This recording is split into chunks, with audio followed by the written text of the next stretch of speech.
Halo, Assalamualaikum, selamat datang di kelas Bunda. Hari ini Bunda akan menjelaskan materi tentang tugas-tugas perkembangan orang dewasa. Sebelumnya, jangan lupa subscribe dan bunyikan loncengnya.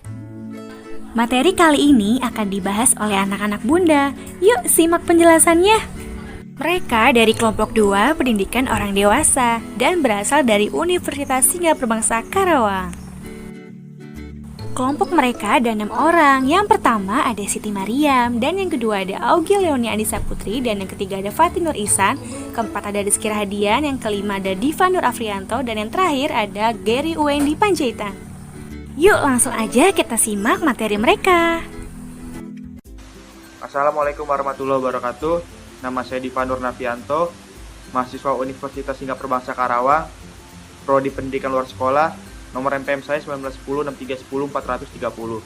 Di sini saya akan membacakan materi tugas perkembangan.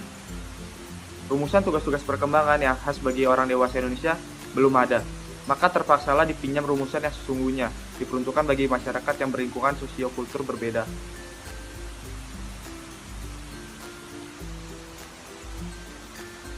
Meskipun rumusan tugas-tugas perkembangan dewasa awal yang dikemukakan oleh R.G. Havigers tersebut berlatar belakang sosiokultur Amerika, tetapi nampak tidak ada hal-hal yang bertentangan dengan kondisi sosiokultur masyarakat Indonesia, khususnya dari segi konsepsional. Uraian operasionalnya perlu diselaraskan dengan kondisi-kondisi falsafah dan sosiokultur yang khas Indonesia dan kebiasaan yang tumbuh di zaman ini. Assalamualaikum warahmatullahi wabarakatuh. Saya Fatin Nur Ihsan. Di sini saya akan menjelaskan arti tugas-tugas perkembangan bagi orang dewasa awal. Arti tugas-tugas perkembangan bagi orang dewasa awal pada pokoknya mengandung isi-isi harapan atau tuntutan dari sosiokultur yang hidup pada lingkungan sekitar terhadap orang dewasa awal sesuai dengan tingkat perkembangan yang telah dicapainya. Sejak seseorang telah menyandang status dewasa, dirinya diharapkan siap menerima kewajiban dan tanggung jawab kedewasaannya yang ditunjukkan dengan pola-pola tingkah laku wajar seperti yang berlaku pada ketentuan sekitarnya. Masukar juga menilai apakah seseorang itu telah siap menerima kewajiban dan tanggung jawab sebagai orang dewasa. Namun demikian, apabila seseorang dewasa tidak melaksanakan harapan-harapan sosialnya, jika perilakunya begitu kurang dari penyesuaian-penyesuaian terhadap perilaku standar lingkungannya, meski sekitarnya, maka dirinya akan menjadi orang-orang dewasa yang jauh dari sukses. Yang jelas, orang dewasa yang penyesuaian-penyesuaian yang dibuatnya terhadap lingkungan sosial sekitar kurang sempurna akan membuat merasa tidak seimbang atau janggal, dan hal yang demikian itu tidak membuatnya bahagia. Materi tugas-tugas perkembangan orang dewasa awal yang merupakan perwujudan harapan-harapan atau tuntutan-tuntutan sosiokultur dimaksud dikemukakan garis-garis besarnya dalam bagian ini. R.J. Havigers pada tahun 1953 telah mengemukakan rumusan pada tugas-tugas perkembangan dalam masa dewasa awal. Yang pertama, memilih teman bergaul atau sebagai calon suami atau istri. Yang kedua, belajar hidup bersama dengan suami atau istri. Yang ketiga, mulai hidup dalam keluarga atau hidup berkeluarga. Yang keempat, belajar mengasuh anak-anak. Yang kelima, mengelola rumah tangga. Yang keenam, mulai bekerja dalam suatu jabatan. Yang ketujuh, mulai bertanggung jawab sebagai warga negara secara layak. Yang kedelapan, memperoleh kelompok sosial yang seirama dengan nilai-nilai pahamnya. Halo semuanya, perkenalkan nama saya Augie Leonie Andisa Putri, NPM 19106310426. Di sini saya akan menjelaskan tentang penunjang penguasaan tugas-tugas perkembangan.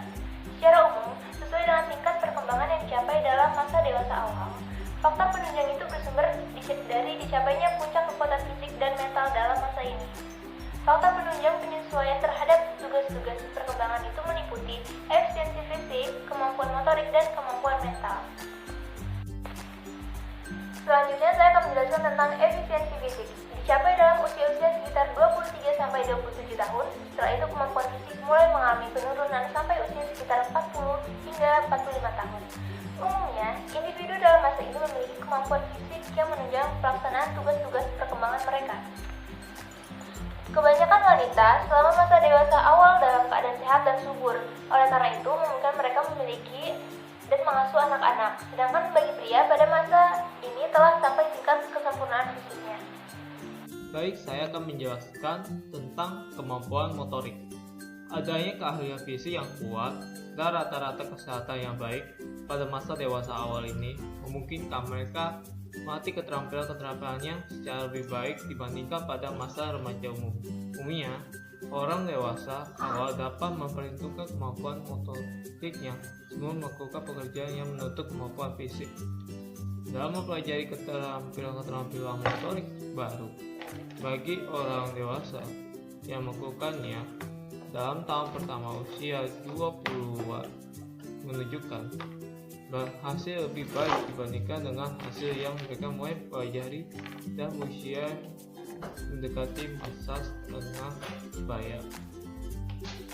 Kemampuan mental.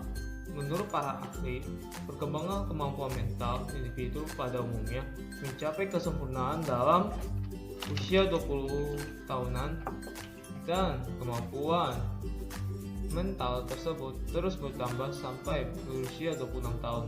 Setelah itu kemampuan mental tidak berubah sampai usia 36 tahun. Oleh karena kemampuan mental mencapai puncak perkembangannya pada usia dewasa awal, maka dapat dikatakan bahwa para dewasa awal memiliki kemampuan yang belajar sama baiknya dengan usia anak-anak dan remaja. Baik teman-teman, di sini saya Siti Mariam. Saya akan melanjutkan pembahasan materi kelompok saya, yaitu tentang penghambat dalam menguasai tugas perkembangan.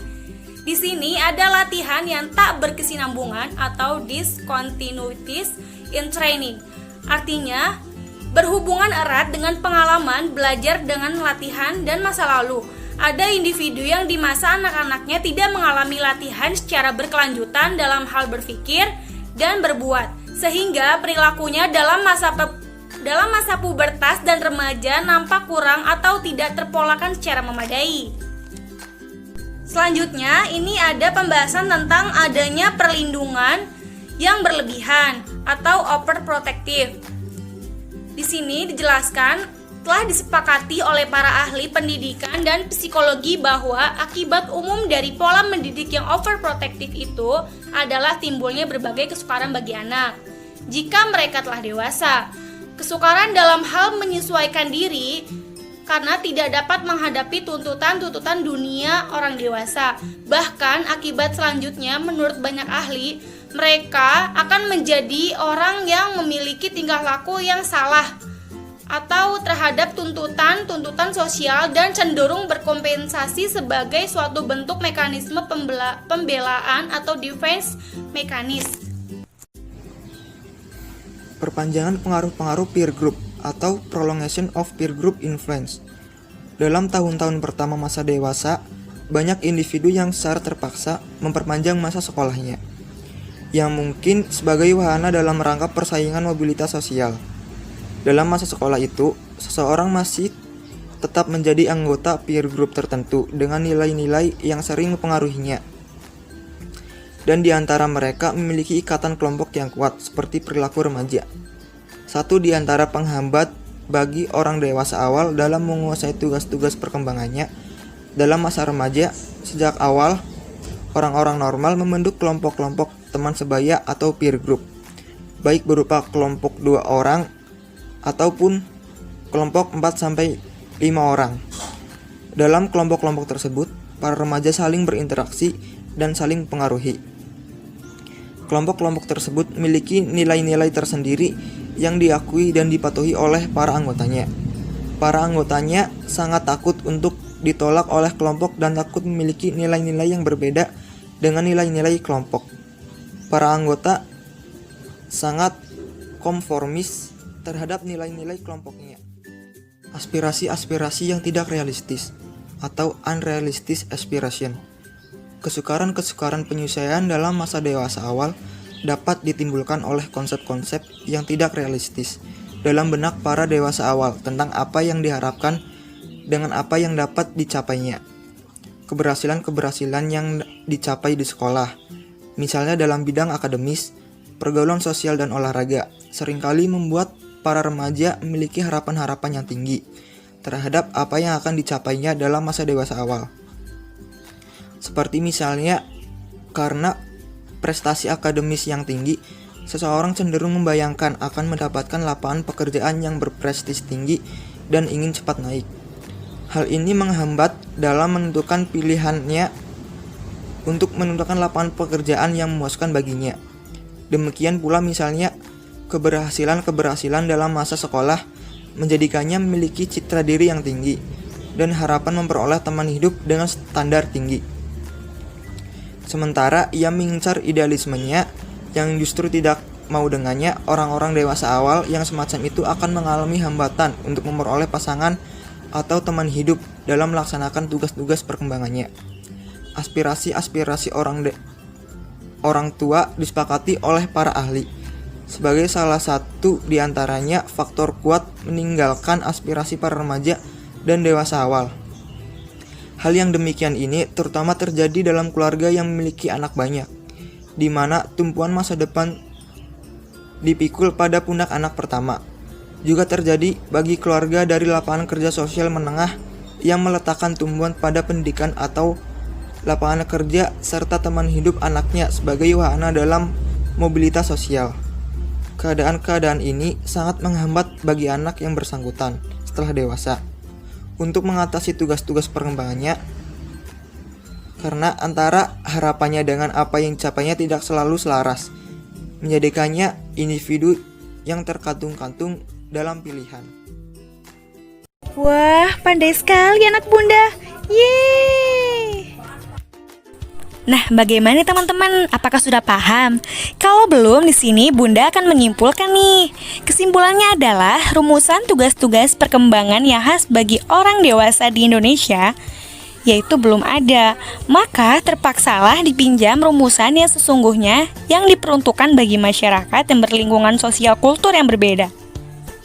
Dan hal-hal yang mendukung pada tugas-tugas perkembangan orang dewasa yaitu ada efisiensi fisik, kemampuan motorik, kemampuan mental, motivasi, dan model peran. Sekian kelas Bunda kali ini. Sampai jumpa. Wassalamualaikum warahmatullahi wabarakatuh.